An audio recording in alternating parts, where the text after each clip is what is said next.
Connected to 6V7738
Bhagava Arhan Samma Sambuddho Swakato Yena Bhagavata Dhammo Supatipanno Yassa Bhagavato Savaka Sangho Tamayang Bhagavantang Sadhammang Sasangham Ime Sakare Yata Arhanaru Pitehi Abhipujayama Sadhuno Bhante Bhagava Suchira Parinibhutopi Pachima Janatanukampa Ime Sakare Dugatapanakara Bhute Patiganhatu Amhakam Digarata Hitaya Sukhaya Samma Sambuddho Bhagava Buddhang Bhagavantang Abhivademi Bhagavata Dhammo Dhammang Namasami Bhagavato Savaka Sangho Sangham Namami. Handmayam buddhasya bhagavato kumbhabhagnamkaram karumasi.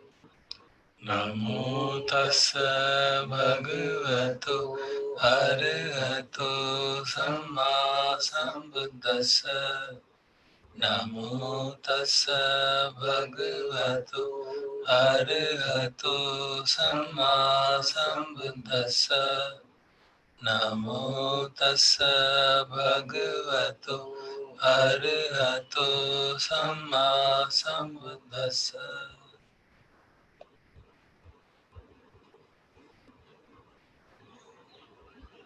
Handmayam buddhanusatinayam karumasi. Sanko Anabhagavantang evaṁ kalyāno iti saddho abhuggato iti piso bhagavā arahat samma sambuddho vidyācarana sampanno sugato lokavidu anuttaro purisa dhammasarati sattva deva manussana buddho bhagavati. Handmayam buddhadigitim karomasi. Uddhavara Antavartadi gunabhiyuto Suddhabhinyana karuna isamagatato Bodhesiyo sujanatang kamalang vasuro Vandamiham tamarana sirasa jinendam Buddho yo sabbhapaninam saranam khemamuttamam Pathamanusatitthana vandami tam sirena Buddhasasmi dasoa Buddho me sami kissaro Buddhasam niyademi sariram jivitanchidam Vandantoham charisami Buddhaseva subodhitam Nati me saranang anyang buddho mi saranang varang Etena satcha vajjena Paddeyam sattu sasane Buddhang me vandamanena Yam punyam pasutam ida Sabbepi antarayami Mahesum tasya tejasa Dayena vachya vachetsa Buddhe gopama prattamaya Buddham patiganato jayantam Kalantare samvaritamate Handmayam dhammanusatinayam karomasi. Ato bhagavata dhammo Samdittiko akaro Ehi passiko opanaiko Pacchattam veditabba Vinyohite Handmayam dhammadigitim karomasi. Swakatatadi guna Yugavasena seyo Yo magpaka pariya Tigvimokha bedo Dhammo kuloka patana Tadadhari dhari Vandameham tam varadhammamitam. Namo yo sabbhapaninam Saranam khemamuttamam Tatyanusatitthana वन्दामि तं शिरेणहम् धम्मस्मि दासो वा ब्रह्मोऽमि सामि किस्सरो धम्मस्सहं नियादेमि शरीरं जीवितं चिदं वन्दन्तोऽहं चरिष्यामि धम्मस्यैव सुधम्मतं नास्ति मे शरणं अन्यं ब्रह्मोऽमि शरणं वरं एतेन सच्च वड्डेयं सत्तु शासने धम्मं मे वन्दमानेन यं पुण्यं पशुतं यम्बेऽपि अन्तरायामे माहेशं तस्य तेजसा कायेन वाचा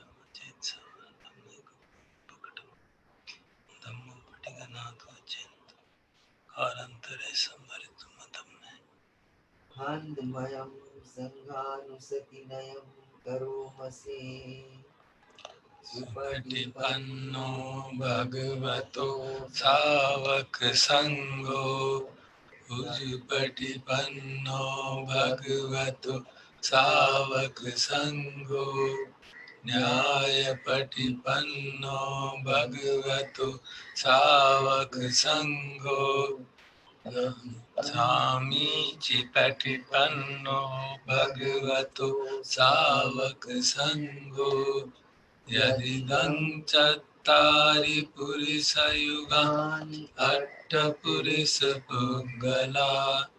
एष भगवतो सावक संघो आहुनेयो पाहुनेयो दक्षिणेयो अञ्जलिकरणीयो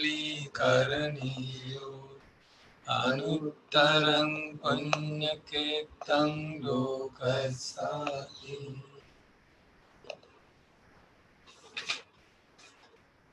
हान्दमयं सङ्गाभिगीतिं करोमसे सधम्मजो सुपटिपति गुणादियुतो यो अट्ठविदो अरियपुङ्गल संगसेठो शीलादिधम्म पवराशयका चित्तो वन्दाम्यहं तमय्यानगण सुशुद्धं धम्मो यो सर्वपाणिनं शरणं खेममुत्तमं ततीयानुसतिष्ठान्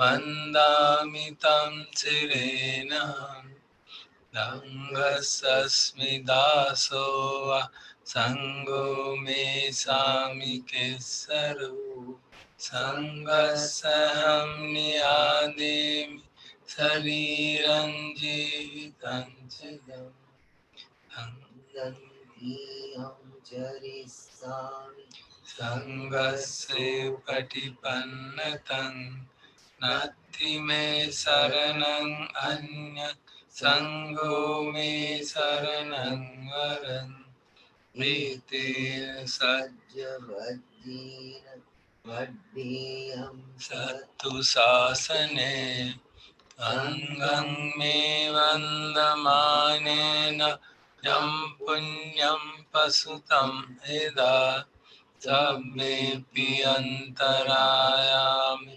माहेशं तस्य तेजसा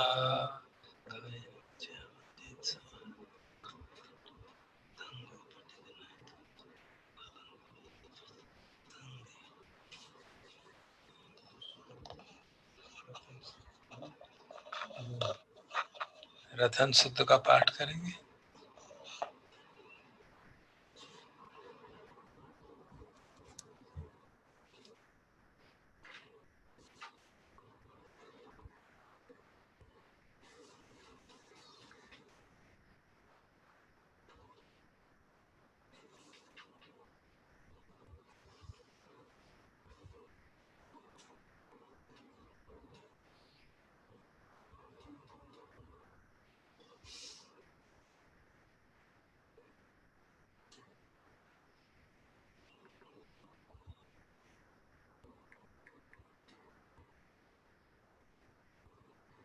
නමෝ තස්ස භගවතු අරහතෝ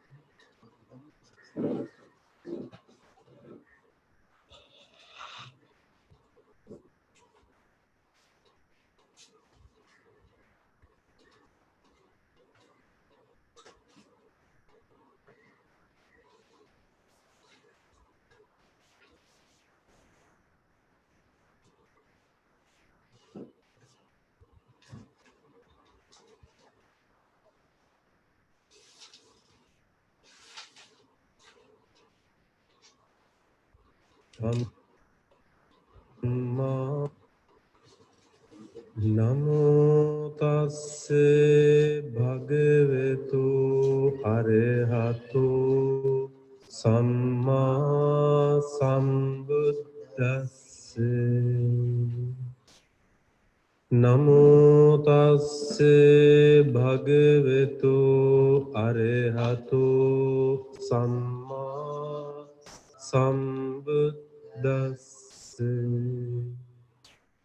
නමෝ තස්ස භගවතු අරහතෝ සම්මා සම්බුද්දස්ස යානිධ භූතානි සමාගතානි භුම්මානි වායා නිවේ අන්තලික්ඛේ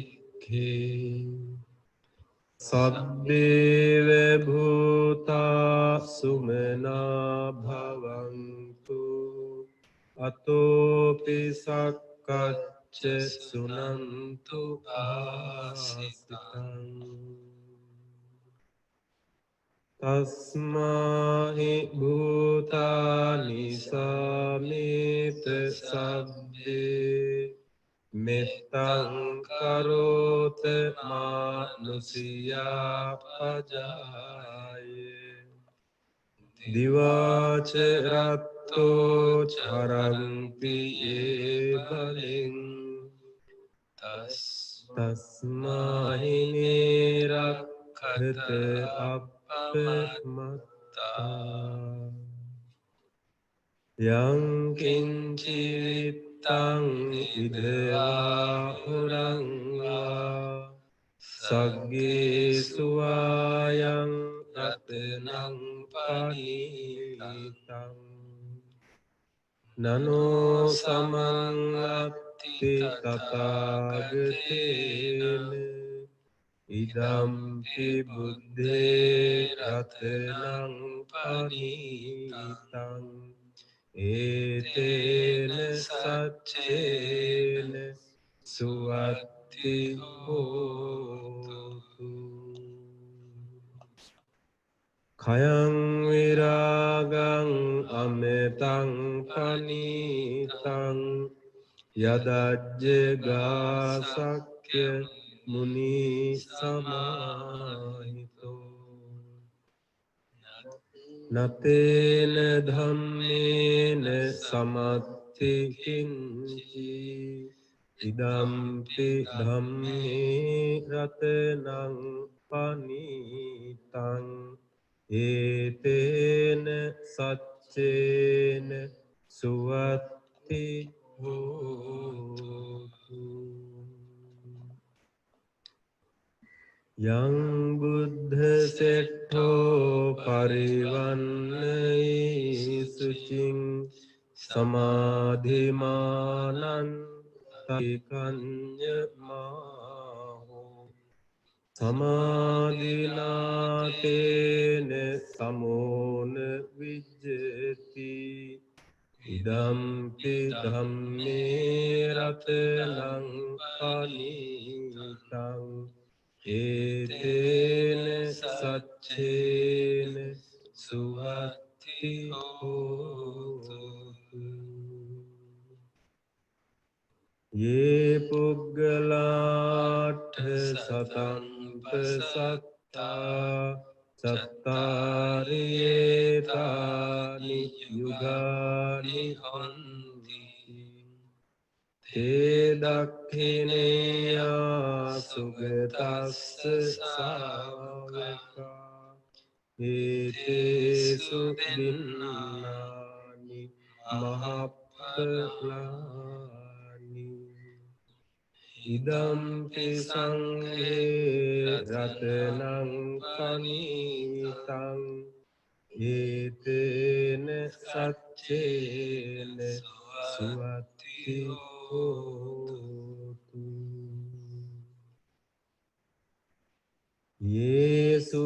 යේසුප්පයුත්තා මනසාදලේන නික්කාමිනෝ ගෝතම සාසනං තේ පත්තිපත්තා අමතං විගහයියහ ලද්දා මුධානි බුද්ධින් බුඤ්ජමානා ඉදම්පි සංඝේ රතනං පනීතං ඒතේන සච්චේන සුවත්ති හෝතු යතින්ද කීලෝ පඨවින් සිතෝසියා සතුබ්බි වාතේහි අසම්පකම්පියෝ තතෝපමං සප්පුරිසං වදාමි යෝ අරිය සච්චානි අවෙච්ච පස්සති ඉදම්පි සංඝේ රතනං පනීතං ඒතේන සච්චේන සුවත්ති හෝතු යේ අරිය සච්චානි විභාවයන්ති ගම්භීර පඤ්ඤේන සුදේශිතානි කිංචාපිතේ හොන්ති බුසප්ප මත්තා නතේ භවං අට්ඨ මංආදියන්ති ඉදම්පි සංඝේ රතනං පනීතං ඒතේන සච්චේන සුවත්ති හෝතු සහවස්ස දස්සන සම්පදාය තයස්සු ධම්මා ජහිතා භවන්ති සක්කාය දිට්ඨි විචිකිච්ඡිතං ච සීලබ්බතං වා පියදස්සිකින්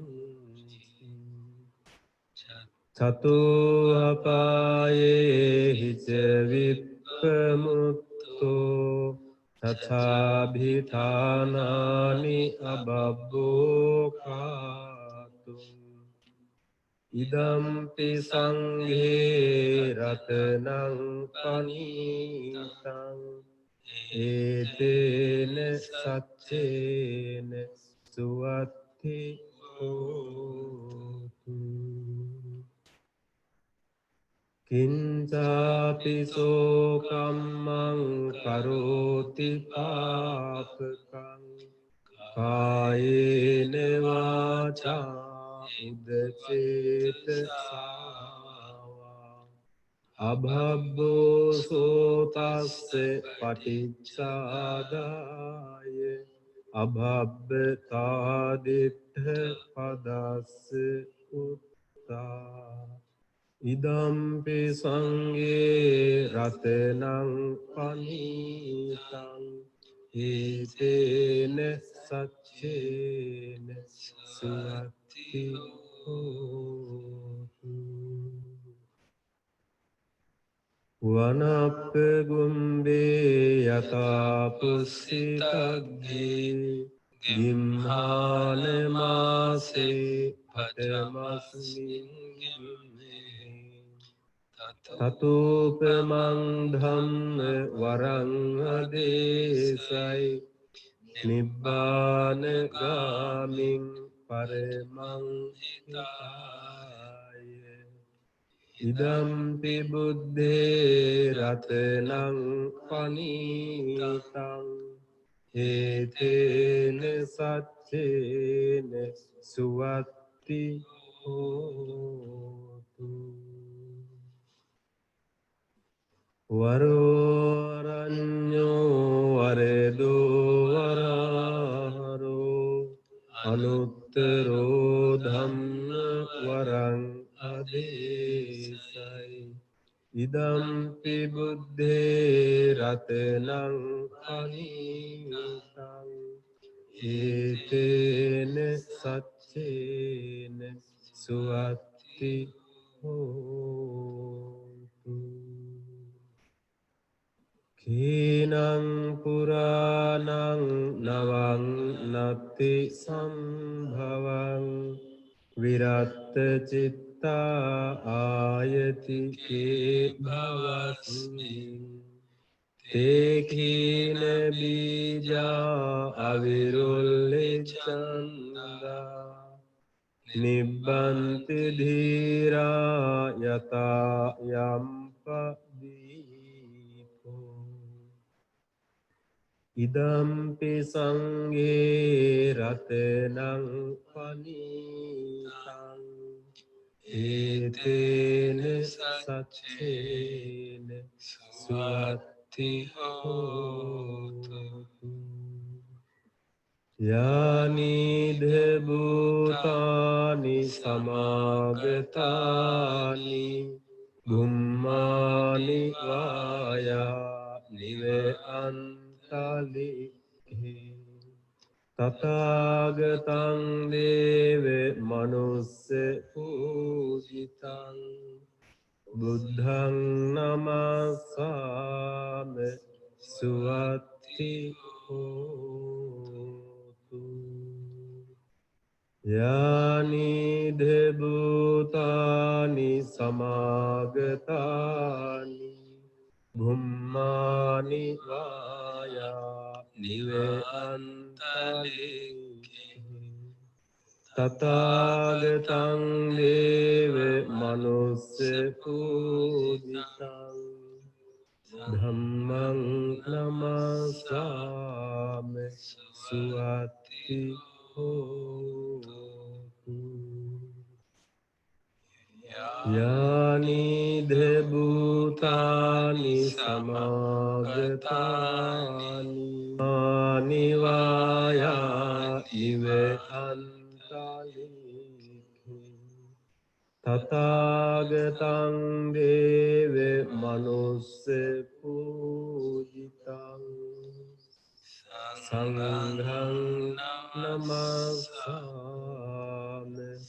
සුවත්ති හෝතු ඒතේන සච්ච වජ්ජේන දුක්ඛාඋප සමින්තුතේ ඒතේන සච්ච වජ්ජේන භයාඋප සමින්තුතේ ඒතේන සච්ච වජ්ජේන රෝගා උපසමින්තුතේ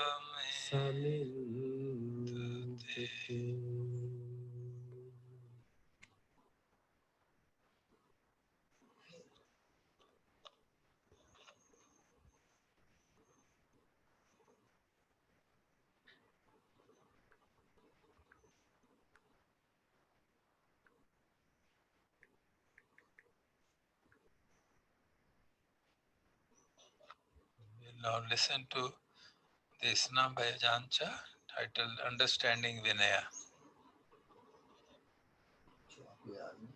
This is the 46th talk in this collection, and this is entitled Understanding Vinaya, and this was first published in Food for the Heart, and These are two books that were done in time for the funeral of Ajahn Chah, Food for the Heart and Living Dhamma. And the book Food for the Heart, the original one, that was just talks that Ajahn Chah gave to monastics. And then the other one, Living Dhamma, was ones he gave to broader community. So all the ones in that original Food for the Heart, the little one, are all for the monastic community. So this was given during the Rains Retreat of 1980, after the recitation of the Patimokkha, the monastic rules, to the Assembly of Monks and Novices at Wat Pah Pong. So this is understanding Vinaya. This practice of ours is not easy. We may know some things, but there's still much that we don't know. For example, when we hear teachings such as, know the body, then know the body within the body, or know the mind, then know the mind within the mind. If we haven't yet practiced these things, then when we hear them, we may feel baffled. The Vinaya is like this.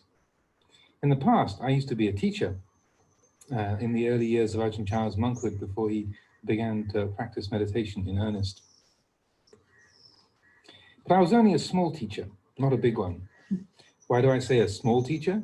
Because I didn't practice. I taught the Vinaya, but I didn't practice it. This I call a small teacher, an inferior teacher. I say an inferior teacher because when it came to the practice, I was deficient. For the most part, my practice was a long way off the theory, just as if I hadn't learned the Vinaya at all. However, I'd like to state that in practical terms, it's impossible to know the Vinaya completely, because some things, whether we know them or not, are still offenses. This is tricky. And yet it's stressed that if we do not yet understand any particular training rule or teaching, we must study that rule with enthusiasm and respect. If we don't know, then we should make the effort to learn. If we don't make an effort, that is in itself an offense. For example, if you doubt, suppose there's a woman, and not knowing whether she's a woman or a man, you touch her. You're not sure, but still go ahead and touch. That's still wrong. I used to wonder why that should be wrong, but when I considered the practice, I realized that a meditator must have sati. They must be circumspect. Whether talking, touching, or holding things, he must first thoroughly consider. The error in this case is that there is no sati, or insufficient sati, or a lack of concern at that time. Take another example. It's only 11 o'clock in the morning, but at the time the sky is cloudy. We can't see the sun, and we have no clock. Now, suppose we estimate that it's probably afternoon. We really feel that it's afternoon, and yet we proceed to eat something. We start eating, and then the clouds part, and we see from the position of the sun that it's only just past 11. This is still an offense. I used to wonder, hey, it's not yet past midday. Why is this an offense? An offense is incurred here because of negligence, carelessness. We don't thoroughly consider. There is a lack of restraint. If there is doubt and we act on the doubt, there is a dukkata offense, just for acting in the face of the doubt. So these refer to the rules, the Pachittiya offense number 36, which refers to eating food outside the allowed time, which is from dawn until noon. And a dukkata is an offense of wrongdoing, the lightest class of offenses in the Vinaya, of which there are a great number. Parajika, offenses of defeat, of which there are 4, are the most serious, involving expulsion from the Bhikkhu Sangha. If there is a doubt and we act on the doubt, there is a dukkata offense just for acting in the face of the doubt. We think that it's afternoon, when in fact it isn't. The act of eating is not wrong in itself, but there is an offense here because we are careless and negligent. If it really is afternoon, but we think it isn't, then it's the heavier Pachittiya offense. If we act with doubt, whether the action is wrong or not, we still incur an offense. If the action is not wrong in itself, it is the lesser offense. If it's wrong, then the heavier offense is incurred. Therefore, the Vinaya can get quite bewildering. At one time, I went to see the Venerable Achan Mun. At that time, I'd only just begun to practice. I'd read the Pupasika, which is elementary training, a Thai commentary on the Dhamma Vinaya, based on the Pali commentaries. I'd read the Pupasika and could understand that fairly well. Then I went on to read the Visuddhimagga, where the author writes of the Sila Nidesa book, the book of precepts, the Samadhi Nidesa, the book of mind training, and the Panya Nidesa, the book of understanding. I felt my head was going to burst. After reading that, I felt that it was beyond the ability of a human being to practice. But then I reflected that the Buddha would not teach something that is impossible to practice. He wouldn't teach it and he wouldn't declare it, because those things would be useful neither to himself nor to others. The Sila Nidesa is extremely meticulous, and the Samadhi Nidesa more so, and the Panya Nidesa even more so. I sat and thought, well, I can't go any further. There's no way ahead. It was as if I'd reached a dead end. At this stage, I was struggling with my practice. I was stuck. It so happened that I had a chance to go and see Venerable Achan Mun. So I asked him, Venerable Achan, what am I to do? I've just begun to practice, but I still don't know the right way. I have so many doubts, I can't find any foundation at all in the practice. He asked, what's the problem? In the course of my practice, I picked up the Visuddhimagga and read it, but it seems impossible to put it into practice. The contents of the Sila Nidesa, the Samadhi Nidesa, and the Panya Nidesa seem to be completely impractical. I don't think there is anybody in the world who could do it. It's so detailed and meticulous. To memorize every single rule would be impossible. It's beyond me. He said to me, Venerable, there's a lot, it's true, but it's really only a little. If we were to take account of every training rule in the Sila Nidesa, that would be difficult, that is true. But actually, what we call the Sila Nidesa has evolved from the human mind. If we train this mind to have a sense of shame and a fear of wrongdoing, we will then be restrained. We will be cautious. This will condition us to be content with little, with few wishes, because we can't possibly look after a lot. When this happens, our sati becomes stronger. We will be able to maintain sati at all times. Wherever we are, we will make the effort to maintain thorough sati. Caution will be developed. Whatever you doubt, don't say it, don't act on it. If there's anything that you don't understand, ask the teacher. Trying to practice every single training rule would indeed be burdensome, but we should examine whether we are prepared to admit our faults or not. Do we accept them? This teaching is very important. It's not so much that we must know every single training rule if we know how to train our own minds. All that stuff that you've been reading arises from the mind. If you still haven't trained your mind to have sensitivity and clarity, you'll be doubting all the time.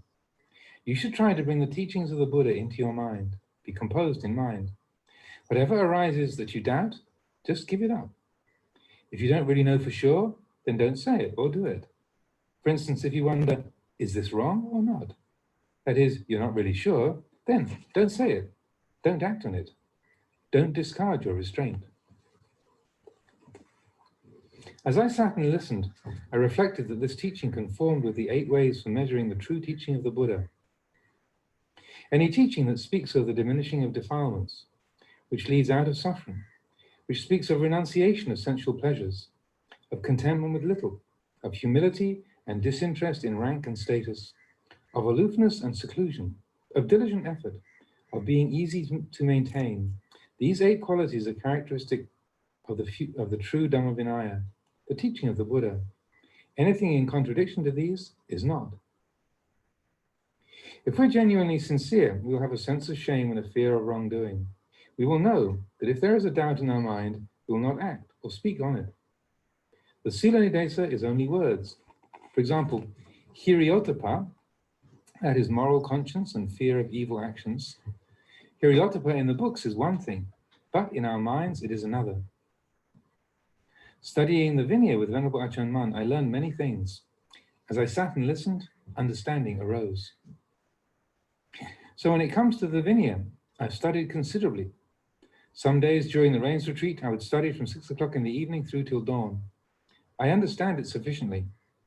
All the factors of apathy, of offenses, which are covered in the Pupasika, I wrote down in a notebook and kept in my bag. I really put effort into it. But in later times, I gradually let go. It was too much. I didn't know which was the essence, which was the trimming. I'd just taken all of it. When I understood more fully, I let it drop off because it was too heavy. I just put my attention into my own mind and gradually did away with the texts. However, when I teach the monks here, I still take the Pupasika as my standard. For many years here at Wat Pah Pong, it was I myself who read it to the assembly. In those days, I would ascend the Dhamma seat and go on until at least 11 o'clock or midnight, some days even until 1 or 2 in the morning. We were interested and we trained. After listening to the Vinaya reading, we would go and consider what we heard. You can't really understand the Vinaya just by listening to it. Having listened to it, you must examine it and delve into it further. Even though I studied these things for many years, my knowledge was still not complete, because there were so many ambiguities in the texts. Now that it's been such a long time since I've looked at the books, my memory of the various training rules has faded somewhat. But within my mind, there is no deficiency. There is a standard there. There is no doubt. There is understanding. I put away the books and concentrated on developing my own mind. I don't have any doubts about any of the training rules. The mind has an appreciation of virtue. It won't dare do anything wrong, whether in public or in private. I do not kill animals, even small ones. If someone were to ask me to intentionally kill an ant or a termite, to squash one with my hand, for instance, I couldn't do it. Even if they were to offer me thousands of baht to do so, even one ant or a termite, the ant's life would have greater value to me. However, it may be that I cause one to die, such as when something crawls up my leg and I brush it off. Maybe it dies, but when I look into my mind, there's no feeling of guilt. There is no wavering or doubt. Why? Because there was no intention. Caitanahang bhikkhave silang vadami. Intention is the essence of moral training. Looking at it in this way, I see that there was no intentional killing. Sometimes when walking, I may step on an insect to kill it. In the past, before I really understood, I would really suffer over things like that. I would think I'd committed an offense. What? There was no intention. There was no intention, but I wasn't being careful enough. I would go on like this, fretting and worrying.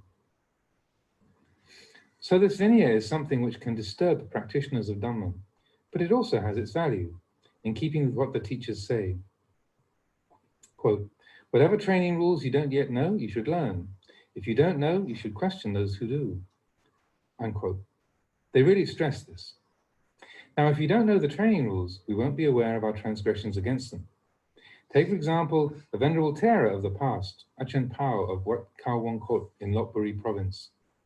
One day, a certain Maha, a study monk, a disciple of his, was sitting with him when some women came up and asked, Luang Por, we want to invite you to go with us on an excursion. Will you go? Luang Por Pao didn't answer. The Maha, sitting near him, thought that the Venerable Ajahn Pao hadn't heard, so he said, Luang Por, did you hear? These women invited you to go for a trip. He said, I heard. The women asked again, Luang Por, are you going or not? He just sat there without answering. And so nothing came of the invitation. When they'd gone, the Maha said, Luang Por, why didn't you answer those women? He said, oh, Maha, don't you know this rule? Those people who are here just now were all women. If women invite you to travel with them, you shouldn't consent. If they make the arrangements themselves, that's fine.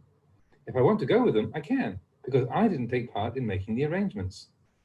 The Maha sat and thought, oh, I've really made a fool of myself.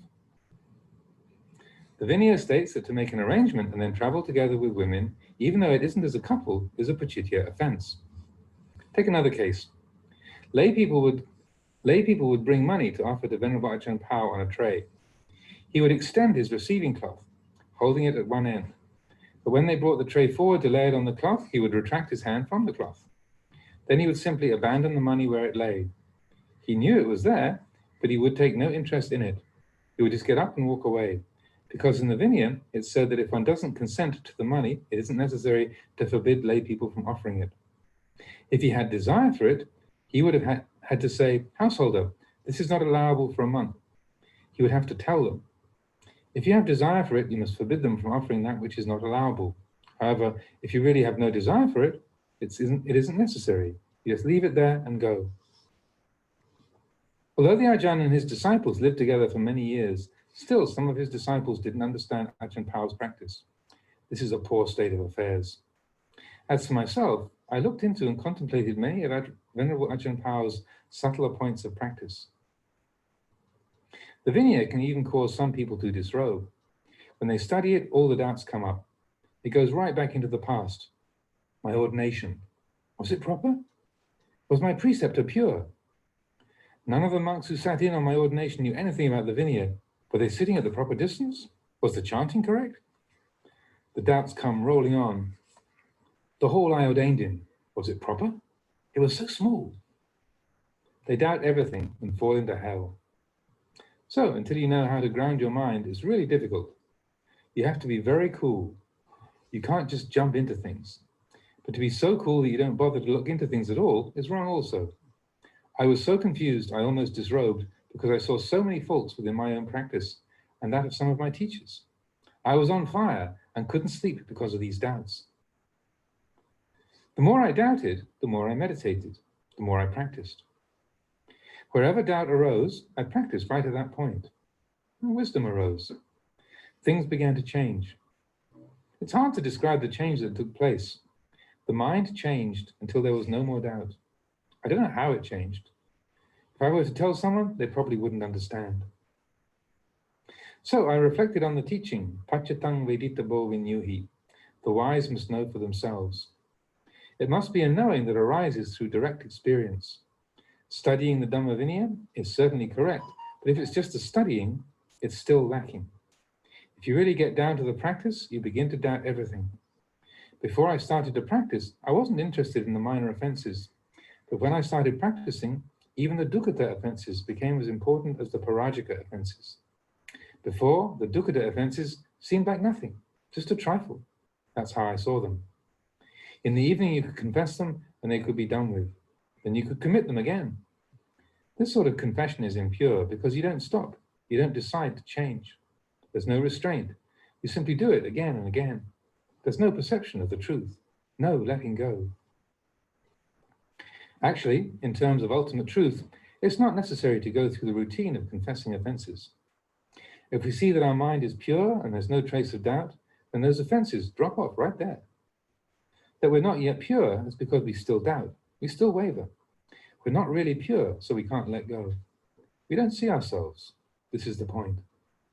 This Vinaya of ours is like a fence to guard us from making mistakes. So it's something we need to be scrupulous with. If you don't see the true value of the Vinaya for yourself, it's difficult. Many years before I came to Wat Pah Pong, I decided I would give up money. For the greater part of a rains retreat, I thought about it. In the end, I grabbed my wallet and walked over to a certain Maha who was living with me at the time, setting the wallet down in front of him. Here, Maha, take this money. From today onwards, as long as I'm a monk, I will not receive or hold money. You can be my witness. Oh, you keep it, Venerable. You may need it for your studies. The Venerable Maha wasn't keen to take the money. He was embarrassed. Why do you want to throw away all this money?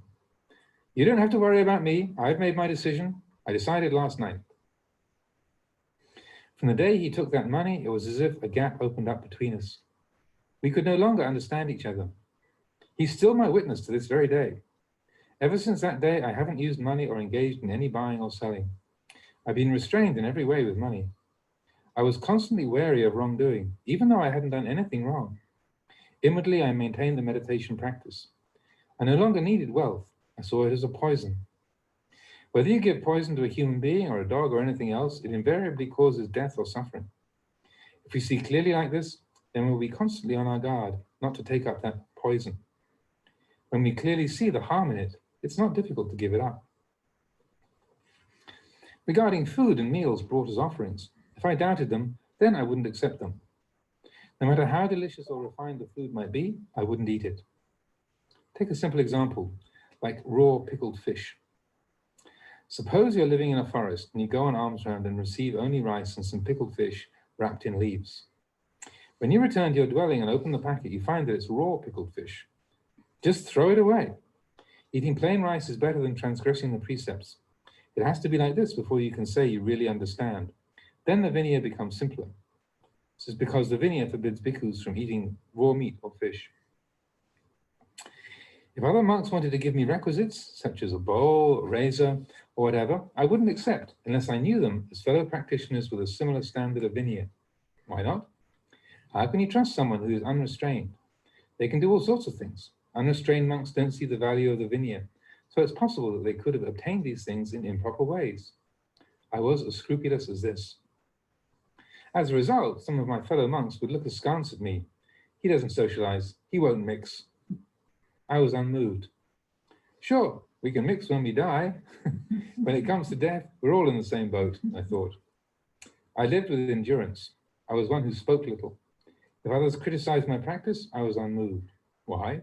Because even if I explained to them, they wouldn't understand. They knew nothing about practice.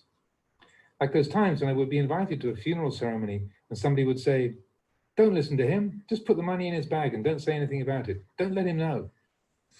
This is, it's an offense for monks to accept money. There are many who do. Some may accept it while appearing not to, which is probably how lay people in this instance saw the Venerable Ajahns' refusal to accept money. They thought that he actually would accept it if they didn't overtly offer it to him, but just slipped it into his bag. I would say, hey, do you think I'm dead or something? Just because one calls alcohol perfume doesn't make it become perfume, you know. But you people, when you want to drink alcohol, you call it perfume, then go ahead and drink. You must be crazy. The Vinaya then can be difficult. You have to be content with little, aloof. You must see and see right. Once when I was traveling through Saraburi, my group went to stay in a village temple for a while. The abbot there had about the same seniority as myself. In the morning, we would all go on alms round together, then come back to the monastery and put down our bowls. The lay people would then bring dishes of food into the hall and set them down. Then the monks would go and pick them up, open them and lay them out in a line to be formally offered. One monk would put his hand on the dish at one end, and that was it. With that, the monks would bring them over and distribute them to be eaten. About 5 monks were traveling with me at the time, but not one of us would touch that food. On alms round, all we received was plain rice. So we sat with them and ate plain rice. None of us would dare to eat the food from those dishes. This went on for quite a few days until I began to sense that the abbot was disturbed by our behavior. One of his monks had probably gone to him and said, those visiting monks, they won't eat any of the food. I don't know what they're up to. I had to stay there for a few more days, so I went to the abbot to explain. I said, Venerable Sir, may I have a moment, please? At this time, I have some business, which means I must call on your hospitality for some days. But in doing so, I'm afraid there may be 1 or 2 things which you and your fellow monks find puzzling. Namely, concerning our not eating the food which has been offered by the lay people. I'd like to clarify this with you, sir. It's really nothing. It's just that I've learned to practice like this. That is, the receiving of the offerings, sir. When the lay people lay the food down, and then the monks go and open the dishes, sort them out, and then have them formally offered, that's wrong. It's a dukkata offense. Specifically, to handle or touch food which hasn't yet been formally offered into a monk's hands. It ruins that food. According to the Vinaya, any monk who eats that food incurs an offense. It's simply this one point, sir. It's not that I'm criticizing anybody or that I'm trying to force you or your monks to stop practicing like this. Not at all. I just wanted to let you know of my good intentions because it will be necessary for me to stay here for a few more days. He lifted his hands in Anjali saying, Sadhu, excellent. I've never yet seen a monk who keeps the minor rules in Saraburi. There aren't any to be found these days. If there are still such monks, they must live outside of Saraburi. May I commend you? I have no objections at all. That's very good. The next morning, when we came back from the alms round, not one of the monks would go near those dishes.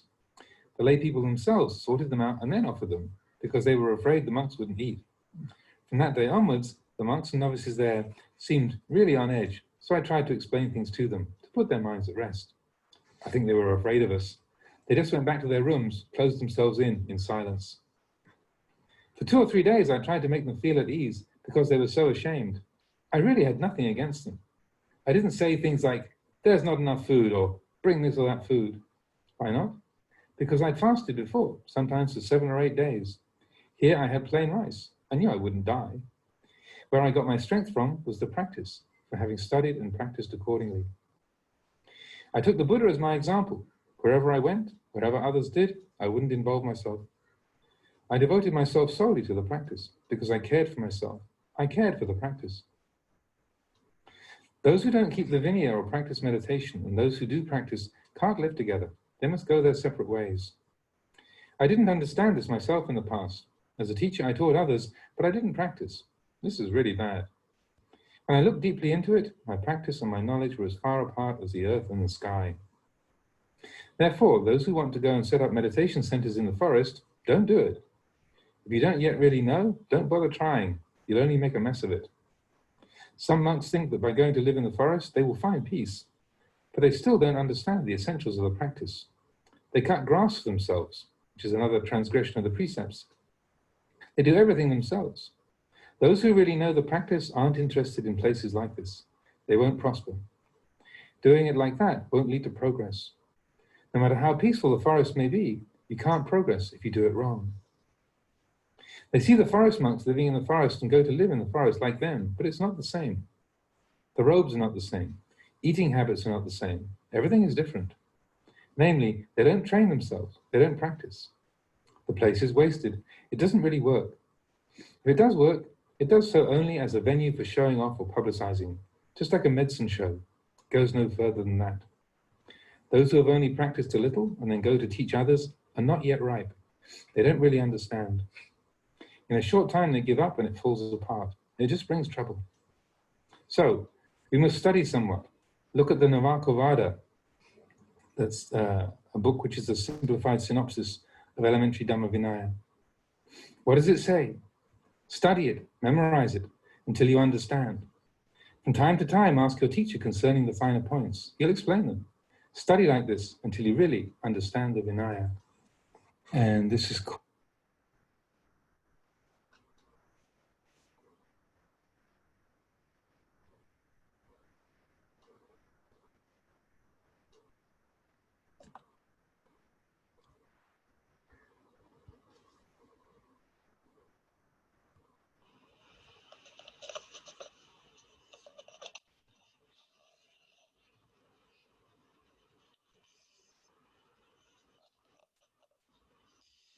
तो आज के प्रवचन का अनुवाद करते हैं। प्रवचन है विनय को समझना। विनय जो है भिक्षुओं के जो रूल्स हैं उनके बारे में। अजान शुरू करते हैं। हमारी जो साधना है वो आसान नहीं है। हम समझते हैं कि हम काफ़ी चीज़ें जानते हैं, लेकिन फिर भी वो सब कुछ काफ़ी नहीं है। जैसे कि हम सुनते हैं कि हमें काया में काया को जानना है, मन चित्त में चित्त को जानना है, लेकिन अगर हमें प्रैक्टिस ठीक से नहीं किया तो हमें अजीब सा लगेगा ये क्या कह रहे हैं। विनय भी ऐसा ही है। बहुत पहले मैं विनय का शिक्षक हुआ करता था, बता रहे हैं शुरू में जब वो भिक्षु बने थे, तो मैं एक छोटा सा टीचर था, बड़ा नहीं। छोटा क्यों? क्योंकि मैं पढ़ाता था, प्रैक्टिस नहीं करता था। जब कोई प्रैक्टिस करे तभी वो बड़ा शिक्षक बन सकता है।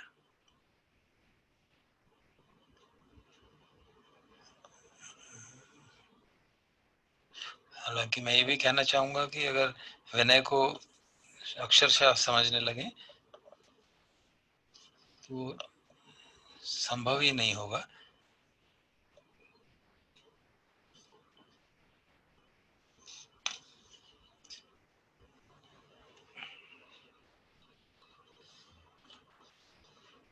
क्योंकि कई चीजें हैं जो हम नहीं भी जानते होंगे, वो फिर भी अपराध हो सकते हैं। क्योंकि विनय में काफी 3 तरह के अपराध हैं जो बताए जाते हैं। एक दुक्कटा, जो कि आप बिल्कुल लोएस्ट लेवल का कोई ट्रांसग्रेशन है, जिसको आप किसी के सामने मान लें और वो खत्म हो जाती है बात, कन्फेशन कर लें।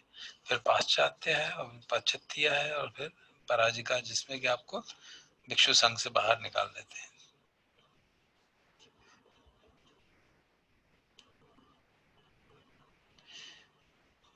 तो जबकि काफी मुश्किल है विनय को पूरी तरह से जानना, फिर भी हमें ये कहा जाता है कि अगर आप किसी ट्रेनिंग रूल को नहीं समझते हैं तो उसको आपको बहुत गहराई से और आदर से समझना चाहिए और उसको समझने का प्रयास करना चाहिए।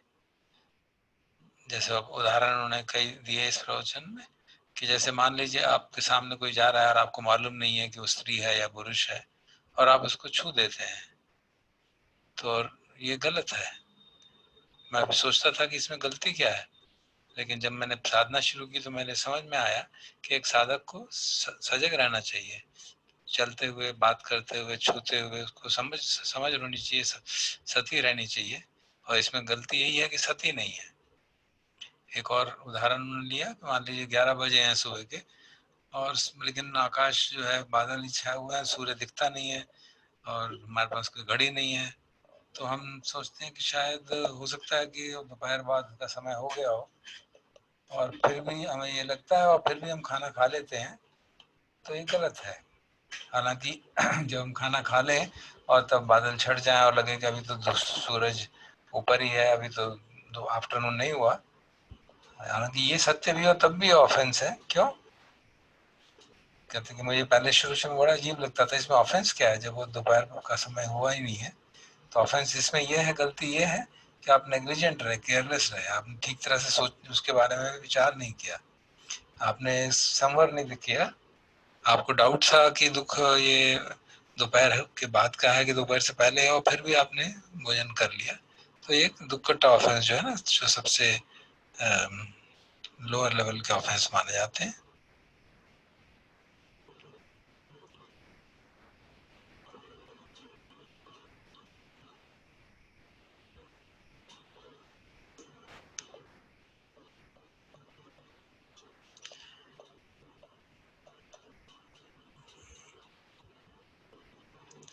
कहते हैं कि जो भोजन करने का एक्ट था वो तो गलत नहीं था, क्योंकि दोपहर बाद नहीं हुई थी, लेकिन क्योंकि आपने सोचा कि दोपहर बाद है और जबकि वो नहीं था, तो वो गलती हो गई उस तरह से।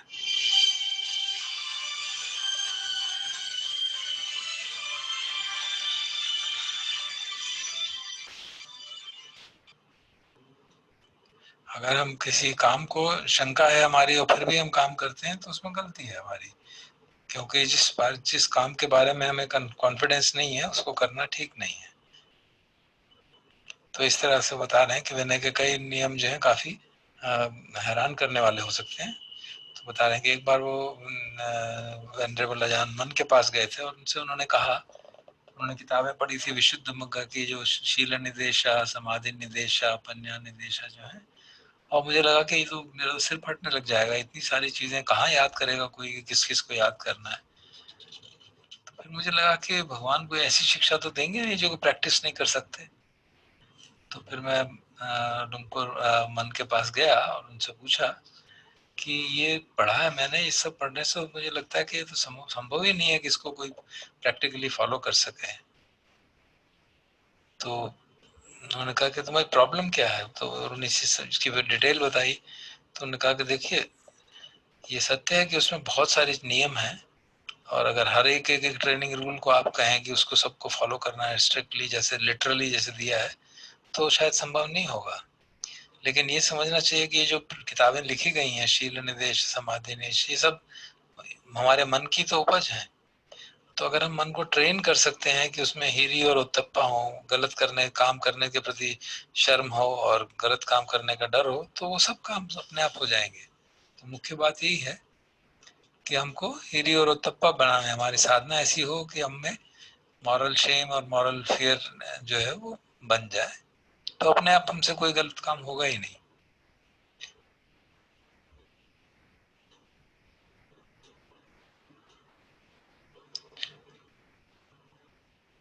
तो उन्होंने कहा कि ये शिक्षा बहुत ही महत्वपूर्ण है कि जो कुछ चीजें आप अभी तक पढ़ते आ रहे हैं वो सब मन की उपज है, और अगर आपने मन को ट्रेन कर लिया, सेंसिटिव बना लिया, तो सारी बातें अपने आप सुलझ जाएंगी, आपको स्पष्ट हो जाएगा कि ये ठीक है या नहीं है। सीधी सी बात है, अगर आपको डाउट रहता है कि ये करना चाहिए नहीं कर रही है, तो मत करो उसको, मत कहो उसको, कोई दिक्कत नहीं है उसमें।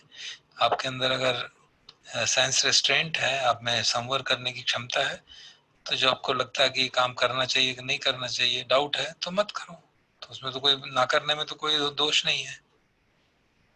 तो भाईजान कहते हैं कि जब मैंने उनकी बातें सुनी इस तरह से, तो मुझे लगा कि ये सचमुच में भगवान बुद्ध की शिक्षा है, क्योंकि जैसे भगवान ने कहा कि शिक्षा, वो उनकी शिक्षा वैसी है जिससे कि विकार घटते हैं, जो दुख से बाहर निकालती है, जो इंद्रिय सुखों को त्यागने की बात करती है, संतोष की बात करती है, ह्यूमिलिटी की बात करती है, और एकांत की बात करती है, वीर्य की बात करती है। तो ये 8 क्वालिटीज इस शिक्षा में है जो आजान मन ने उनको दी। तो मुझे सचमुच में उनको लगा कि इसमें कोई भी कमी नहीं है, सचमुच भगवान बुद्ध की शिक्षा है। उन्होंने कहा तो आगे कि मैं अजान में उनके साथ रहा जब, तो मैंने विनय के बारे में बहुत चर्चा की और बहुत अच्छी बातें समझ में आई। और मैं जब पढ़ता था तो खूब मनोयोग से पढ़ता था। शाम को 6 बजे बैठे और सुबह सुबह तक सारी रात पढ़ता रहा, समझता रहा। और जो उनकी प्राइमर है पुब्बा सिक्का, उसको मैं पढ़ के उसके नोट्स बनाता था, किताब में अपने बैग में रखता था हमेशा। कि धीरे धीरे मुझे लगा कि काफी ज्यादा हो रहा है, और फिर जैसे जैसे मन मेरी साधना बढ़ती चली गई तो मुझे उसकी आवश्यकता नहीं महसूस हुई। उसको मैं लेट गो किया, त्याग कर दिया। लेकिन जब भी मैं अभी भी नए मॉन्क्स को पढ़ाता हूँ तो मैं अपनी पुब्बा सिक्का जो किताब है साथ लेके जाता हूँ, उसको ही आदर्श मानता हूँ और सबसे कहता हूँ कि इसको पढ़ो। और पहले तो मैं खुद ही पढ़ता था, और धम्मा सीट पे बैठ के और 6 बजे से बैठ के रात के 11-12 कभी कभी 1-2 बजे तक पढ़ता था और सबको सुनाता था, समझाता था। तो बता रहे हैं कि शुरू शुरू में तो सब लोग बहुत इंटरेस्टेड थे और हम अच्छी तरह ट्रेनिंग करते थे। और सिर्फ सुनने से काम नहीं चलता, उसके ऊपर विचार विमर्श करना होता है, समझना होता है, तभी वो हम उसको सही मायनों में प्रैक्टिस कर सकते हैं।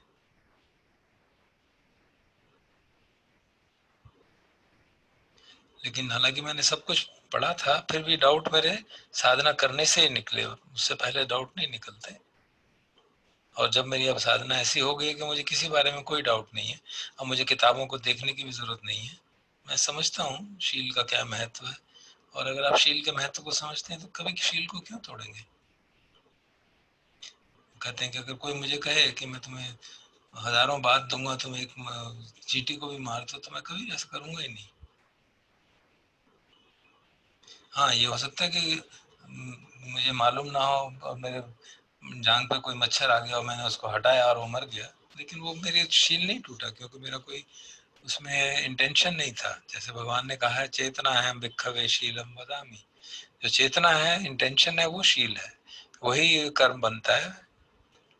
तो इस तरह से समझ के कोई पश्चाताप की बात नहीं होती, क्योंकि कोई इंटेंशन नहीं थी हमारी। तो जब इंटेंशन नहीं है तो कोई शील टूटने का मतलब ही नहीं है। तो इस प्रकार से जब साधना क्लियर होने लगती है तो विनय का पालन करना सहज हो जाता है।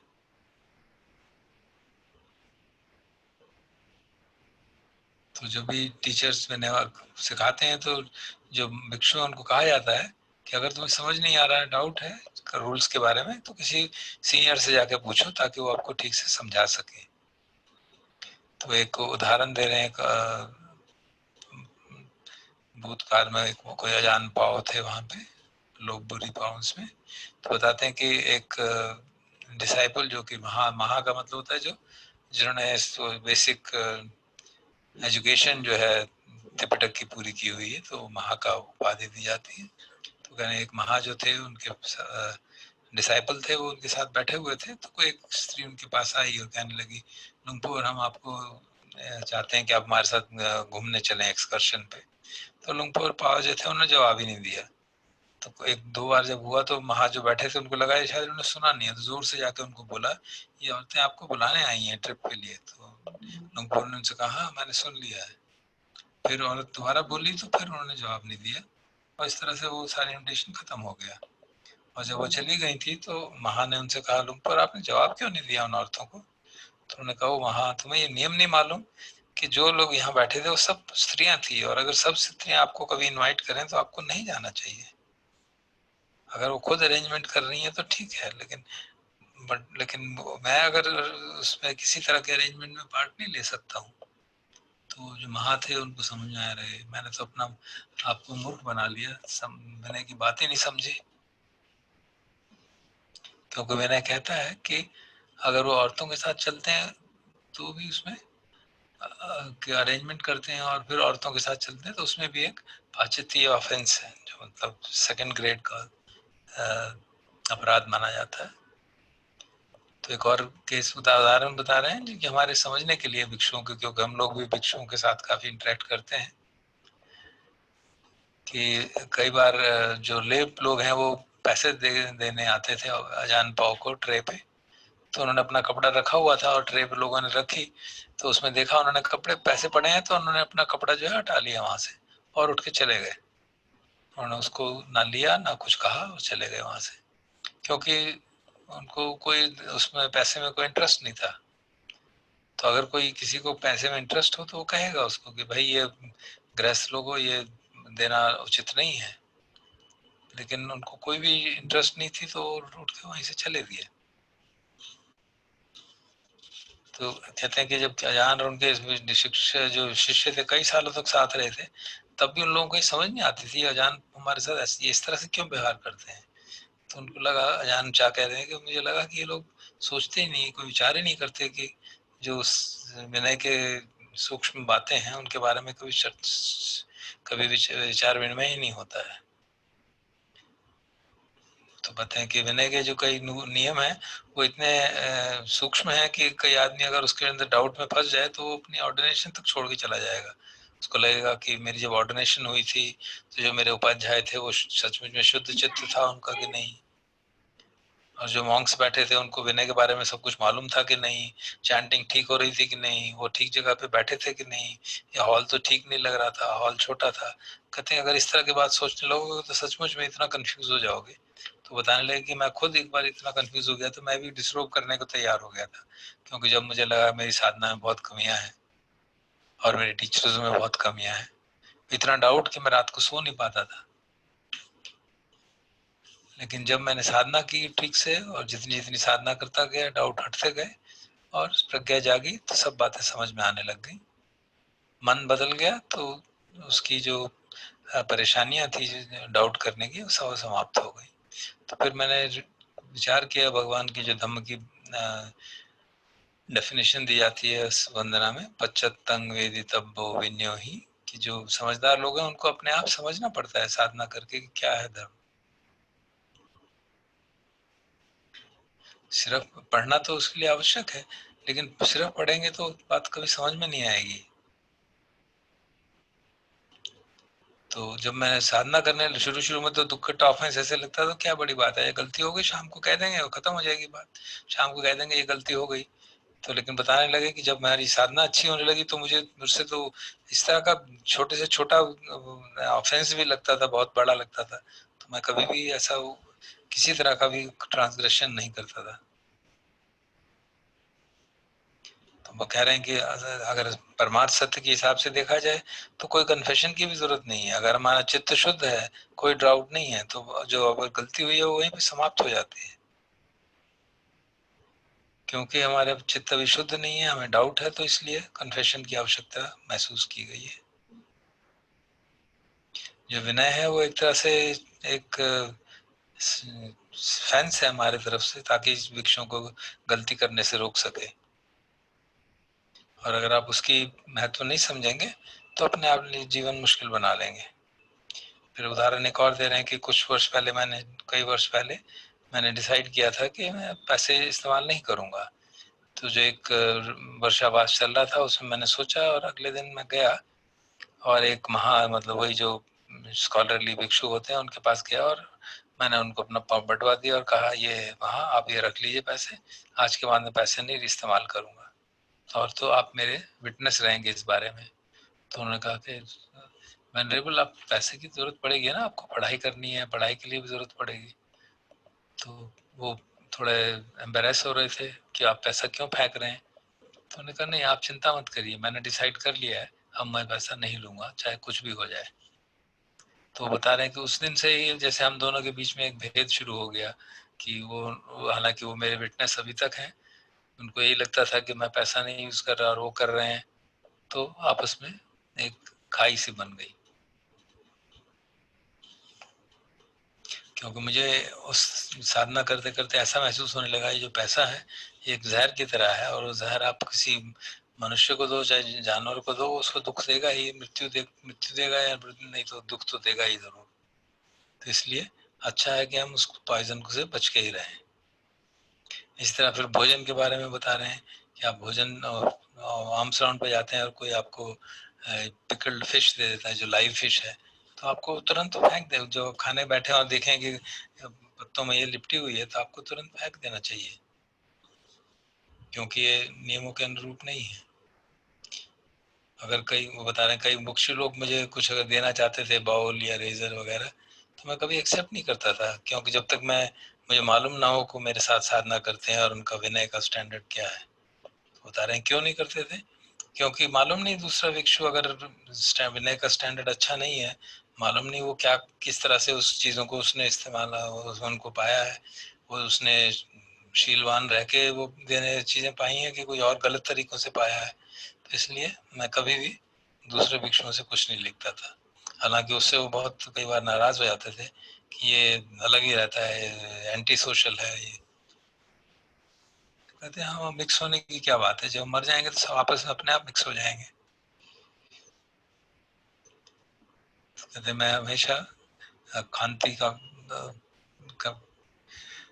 भावना करता था, एंड्योर करता था, जो भी कुछ लोग बोल रहे हैं बोलते रहे, और मैं बहुत कम बोलता था। अगर दूसरे मेरी साधना को क्रिटिसाइज करते थे तब भी मैं चुप शांत रहता था, क्योंकि मुझे लगता था कि अगर मैं उनको एक्सप्लेन भी करूंगा तो उनको कुछ समझ में आने वाली बात नहीं है। जैसे कुछ समय ऐसे हुए कि जब हम किसी के फ्यूनरल सेरेमनी में गए तो लोग कहते थे, कोई भिक्षु दूसरों को कहते, ले पीपल कहते डोंट उसके बारे में सोचो मत ज्यादा, उस अजान के बारे में, जाओ पैसा उनके बैग में डाल दो। तो मैं खड़ा होकर कहता था क्यों भाई तुम क्या सोचते हो मैं मर गया हूँ कि जो तुम कहोगे वैसा ही होगा। तुम अगर शराब को परफ्यूम कहने लोगे तो परफ्यूम तो नहीं बन जाएगी। तो हम बता रहे हैं कि विनय का पालन करना कभी कभी बहुत डिफिकल्ट हो जाता है। आपको संतोष करना पड़ता है, अकेले रहना पड़ता है, और जो ठीक है उसी को फॉलो करना पड़ता है। फिर एक उदाहरण दिया उन्होंने कि जब मैं सारापुरी गांव में था तो एक मुझे काम था वहाँ कहीं टेम्पल में, तो एक एबट एक उसके मोनेस्ट्री में मैं रहा, गांव के मोनेस्ट्री में, और जो वहाँ के एबट थे वो मेरे जितने ही सीनियर थे। तो हम सब लोग भिक्षाटन के लिए जाते थे और आके भोजन करते थे। तो मैंने देखा कि जो गृहस्थ लोग डिशेस लाते थे यहाँ हॉल के लिए, उन वो मॉन्क्स ही जाके उन डिशेस को खोल के और फिर खा लेते थे। तो ये तो बिल्कुल उचित नहीं था नियम के हिसाब से।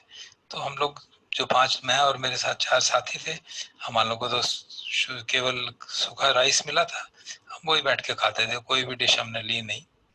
तो ये 2-3 दिन तक होता रहा। तो एबर्ट को मुझे लगा कि एबर्ट शायद हमारे इस बिहेवियर से परेशान हो रहे हैं, दूसरे मॉन्क्स भी उनको जाके कह रहे हैं ये कुछ नहीं खाते, पता नहीं क्या करना चाहते हैं, ये जो डिशेज आती हैं ये खाते नहीं है। तो फिर मैं कुछ दिन बाद गया एबर्ट को और मैंने समझाया कि श्रीमान जी मुख्य बात ये है कि जो हमारे विनय है उसके हिसाब से ऐसे करना चाहिए कि कभी भी जो भोजन अभी दान नहीं दिया गया उसको कोई भी भिक्षु हाथ नहीं लगाता, और यहाँ पे ऐसा नहीं हो रहा, तो इसलिए हम भोजन नहीं कर रहे हैं। हम ये नहीं कह रहे कि आप गलत हैं कि ठीक है, लेकिन हमारी साधना हमारी प्रैक्टिस ऐसी है, आप जैसा ठीक समझें तो आप इस बात को बुरा ना माने। तो बताने लगे कि वो जो एबर्ट से बहुत प्रसन्न हुए, उन्होंने हाथ जोड़ के खड़े होकर कहा कि साधु साधु साधु। बहुत प्रसन्नता हुई कि कोई भी ऐसा भिक्षु है यहाँ पे जो इस तरह से सारे नियमों को पालन करते हैं। मुझे बिल्कुल कोई ऑब्जेक्शन नहीं है, बहुत अच्छा है। तो बताने लगे कि अगले दिन जब हम गए वहाँ पे तो जो गृहस्थ लोग थे उन्होंने ही सब कुछ सॉर्ट आउट कर दिया था, और फिर उनको ऑफर किया था, क्योंकि उनको मालूम पड़ गया था ये मॉन्क्स खाएंगे नहीं। तो उसके बाद जो बाकी पुराने मॉन्क्स जो उस मोनेस्ट्री के मॉन्क्स थे वो सब कुछ हमसे जरा कटे कटे से लगते थे, क्यों। तो फिर मैंने उनको समझाने की कोशिश की ताकि उनको बुरा न लगे। 2-3 दिन तक मैंने उनको समझाने की कोशिश की, लेकिन वो इतने अपने ऊपर शर्मिंदा थे, जबकि मुझे उनके प्रति कोई ऐसा ही भावना नहीं थी। मैंने कभी नहीं कहा कि वो ये खाना लाओ, ये कम है ज्यादा है। जो मेरे पास प्लेन राइस था तो मैं खा लेता था, क्योंकि मैं तो कई बार 6-6, 7-7 दिन, 7-7, 8-8 दिन भी भूखे रहा हूँ, खाना नहीं मिला। तो प्लेन राइस खा के तो कोई मर नहीं सकता। मैं हमेशा भगवान बुद्ध को अपनी एग्जाम्पल मानता था कि जब जहाँ भी मैं जाता था मैं वैसा ही करता था। मैं कभी भी दूसरों के क्रियाकलापों में दखल नहीं देता था। मैं अपनी साधना से और अपने विनय के हिसाब से चलता, क्योंकि जो विनय का पालन नहीं करते और साधना नहीं करते, और जो विनय का पालन करते हैं वो कभी इकट्ठे रह ही नहीं सकते, उनको तो अलग अलग रहना ही पड़ेगा। बहुत पहले मुझे भी ये बात समझ में नहीं आती थी। मैं जब शिक्षा करता था विनय की, तब मैं लोगों को सिखाता था, प्रैक्टिस नहीं करता था। लेकिन अब जब मैं प्रैक्टिस में सक्षम हो गया हूँ तो मुझे स्पष्ट लगता है कि ये दोनों तरह के भिक्षु आपस में मिल नहीं सकते। तो इसलिए जब आप सोचते हैं कि हम जंगल में जाके मेडिटेशन सेंटर बनाएंगे, तो ऐसा कम कुछ करने की जरूरत नहीं है, तुम उसको बिगाड़ ही दोगे। क्योंकि तुम्हें लगता है कि जंगल में जाके शांति मिलेगी, लेकिन ऐसा नहीं है। वहां जाओगे और कभी घास काट लोगे अपने भिक्षु अपनी मॉनेस्ट्री बनाने के लिए, क्योंकि भिक्षुओं को अलाउड नहीं है वो सब। तो इस तरह की छोटी छोटी डिटेल्स भी अगर गलत करोगे तो फिर जो मॉनेस्ट्री बनेगी वहाँ साधना नहीं हो पाएगी। वहाँ ठीक से साधना वाले करने वाले वहाँ पे प्रोग्रेस नहीं कर पाएंगे।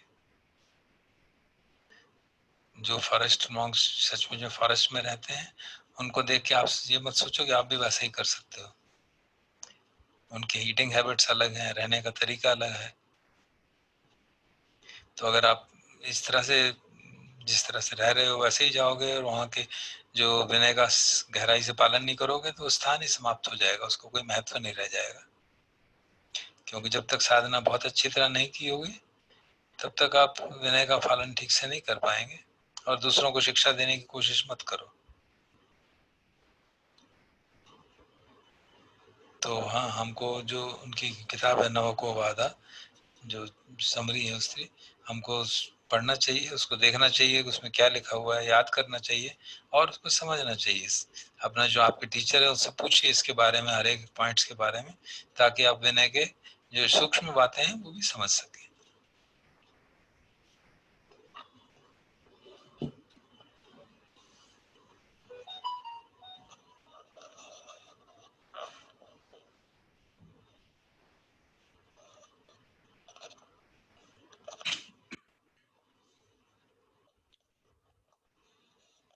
अब थोड़ी देर संगानुसति का अभ्यास करते हैं।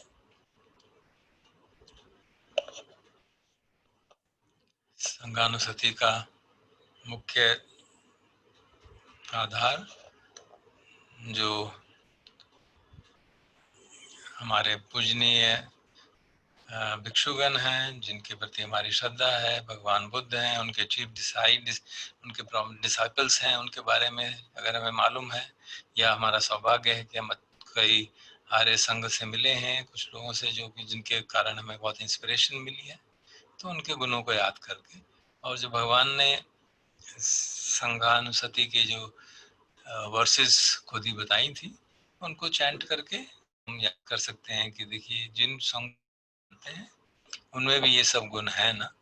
और फिर हमारे मन में श्रद्धा बढ़ती है, हमारी साधना पुष्ट होती है, और फिर उनकी जो शिक्षा है उसको ग्रहण करने में सहूलियत होती है। आज लुंगपुर सुमेधो जो हमारे सबसे प्रेरणादायक स्रोत रहे हैं हमारे संघ के लिए, ले संघ के लिए, उनका जन्मदिन है। तो हम उनको याद कर सकते हैं। और भी जो भिक्षु संघ हैं, लुंगपुर लियम है, लुंगपुर प्रसन्नो है, लुंगपुर अनन है, तो जिन जिन से हम मिले हैं उनको याद कर सकते हैं जब हम चांट करते हैं, और उनके प्रति, उनके व्यवहार के प्रति, उनकी जो ज्ञान के प्रति याद करके उनकी श्रद्धा जगाने का काम कर सकते हैं और अपने लिए प्रेरणा पैदा कर सकते हैं।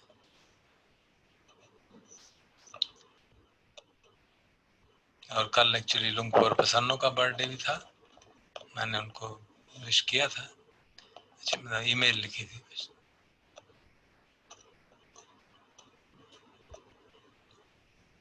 लुंगपुर प्रसन्नो भी सबको याद होगा, वो आए थे पहले। लुंगपुर सुमेधो इनॉग्रेशन किया था धम्मा रामा का, और उसके कुछ महीने बाद लुंगपुर प्रसन्नो और लुंगपुर जुंडी, अजान केवली, सब लोग आए थे।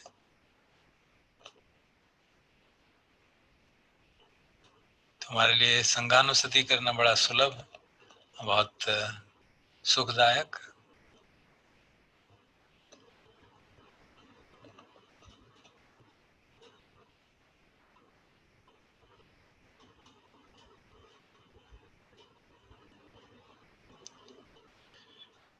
सुपटिपन्नो भगवतो सावक संघो उजुपटिपन्नो भगवतो सावक संघो न्यायपटिपन्नो भगवतो सावक संघो सामीचिपटिपन्नो भगवतो सावक संघो।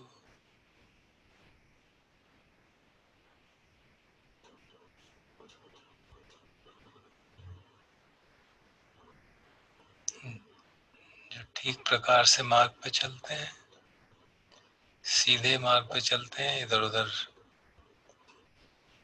डाइग्रेशन नहीं करते,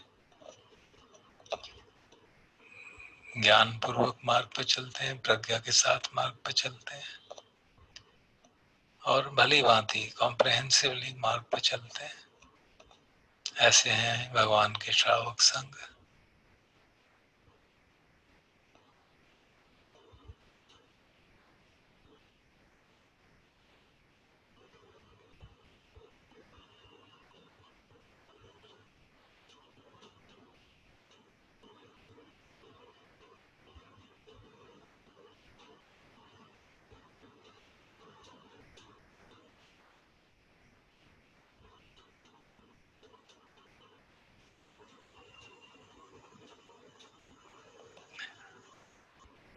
यदिदं चत्तारि पुरुषयुगानि अट्ठपुरुषपुङ्गला एषु भगवतो सावक संघो।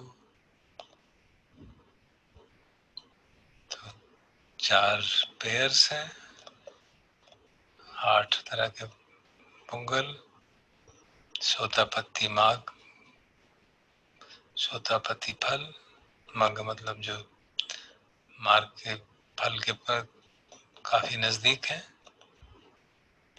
इसी तरह सगदागामी मग, सगदागामी फल, अनागामी मग, अनागामी फल, अरहंत मग, अरहंत फल। तो इस तरह के 8 पुगल हुए, 4 पेयर्स। आर्य संघ जो है ऐसा भगवान का श्रावक संघ है जिसमें इस प्रकार के आर्य पुरुष हैं जो मुक्ति के स्रोत में पड़ गए हैं, विभिन्न स्टेज पे हैं। सब लोग मन में जानते हैं अब कि जिनके साथ हम मिले हैं वो सचमुच में मुक्ति के स्रोत में हैं, क्योंकि जो भी भगवान ने माइलस्टोन्स बताए हैं, किसी मुक्त पुरुष को पहचानने के लक्षण बताए हैं, कईयों में वो स्पष्ट झलकते हैं। तुम्हारा सौभाग्य।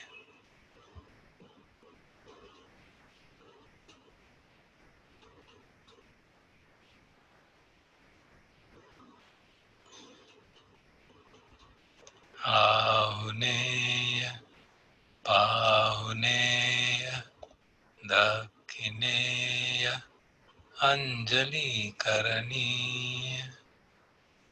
तो ऐसे श्रावक संघों को देख के स्वाभाविक है कि मन में श्रद्धा जागती है, उनका आतिथ्य सत्कार करने का मन आता है, उनको नमस्कार करने का मन करता है, उनको दान देने का मन करता है, ऑफरिंग करने का मन करता है।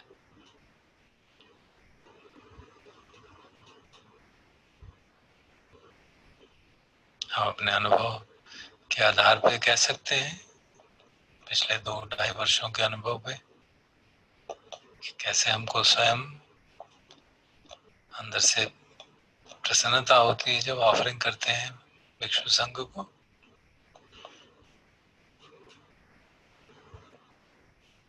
और अंत में भगवान बताते हैं अनुत्तरं पुण्य खेतं लोकसाति।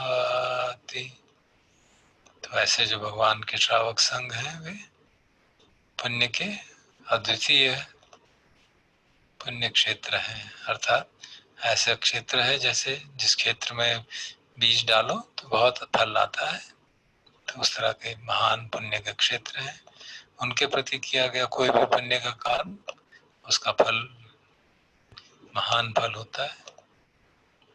तो ये भगवान के द्वारा वर्णन किया गया श्रावक संघ के बारे में, अपने श्रावक संघ के बारे में, अपने डिसाइपल्स के बारे में।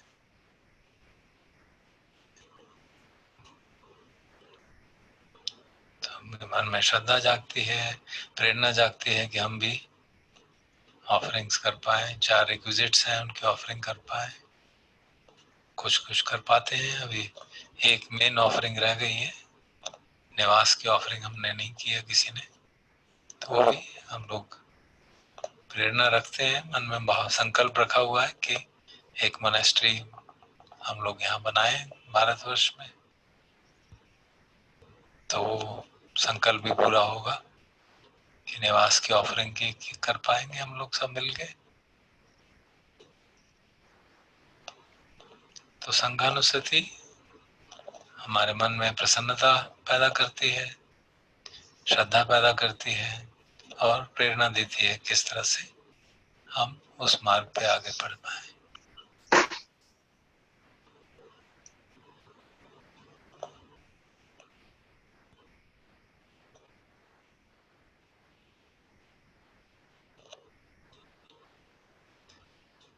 आज हमने रतन सूत्र पढ़ा, उसमें भी संघ के गुणों की व्याख्या की गई थी। एक जो मेरे को कई बार आपको सुनाता हूँ,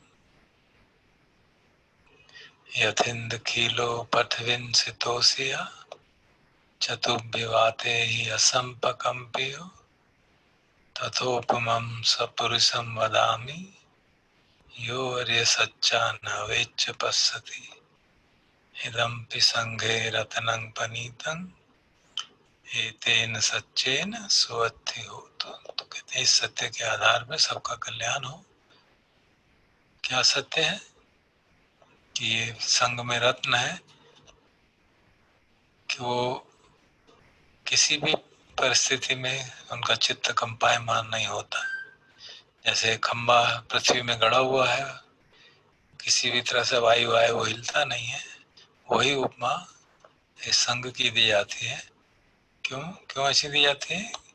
यो आर्य सच्चान अवेच्च पश्यति, आर्य सत्यों को निरंतरता से वो जानते हैं, देखते हैं। ये भी संघ का गुण हमको इंस्पायर करता है कि हम भी ऐसा प्रयास करें, अभ्यास करते रहें।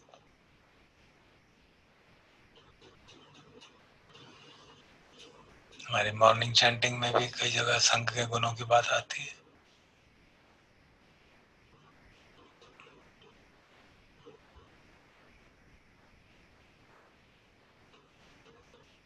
तो एक बार फिर रिसाइट करके समापन करते हैं।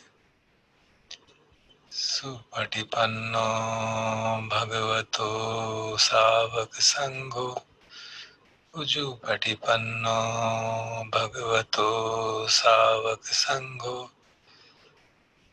न्यायपटिपन्नो भगवतो सावक संघो सामीचिपटिपन्नो भगवतो सावक संघो यदिदं चत्तारि पुरुषयुगानि अट्ठपुरुषपुग्गला एष भगवतो सावक संघो आहुनेय पाहुनेय दक्षिणेय अंजलिकरणीय अनुत्तरं पुण्यक्षेत्रं लोकशान्ति।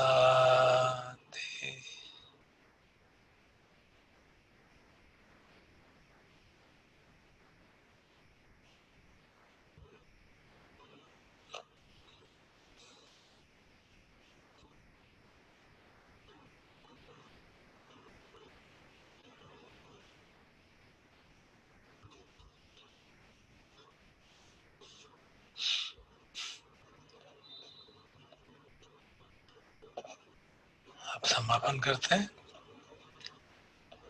भवतु सर्वमङ्गलं रक्षन्तु सर्वदेवता सर्वबुद्धानुभावेन सदा सुखी भवन्तु ते भवतु सर्वमङ्गलं रक्षन्तु सर्वदेवता सर्वधर्मानुभावेन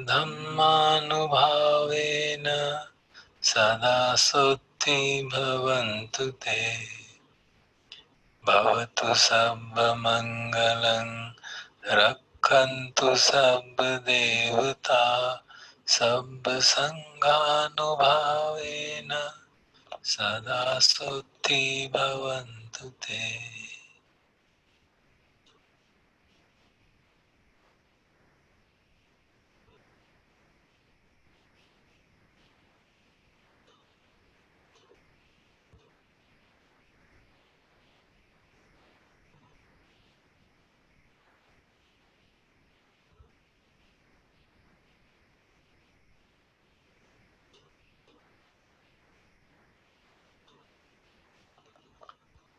अरहं सम्मा सम्बुद्धो भगवा बुद्धं भगवन्तं अभिवादेमि साक्षातो भगवता धम्मो धम्मं नमस्सामि सुपटिपन्नो भगवतो सावक संघो संघं नमामि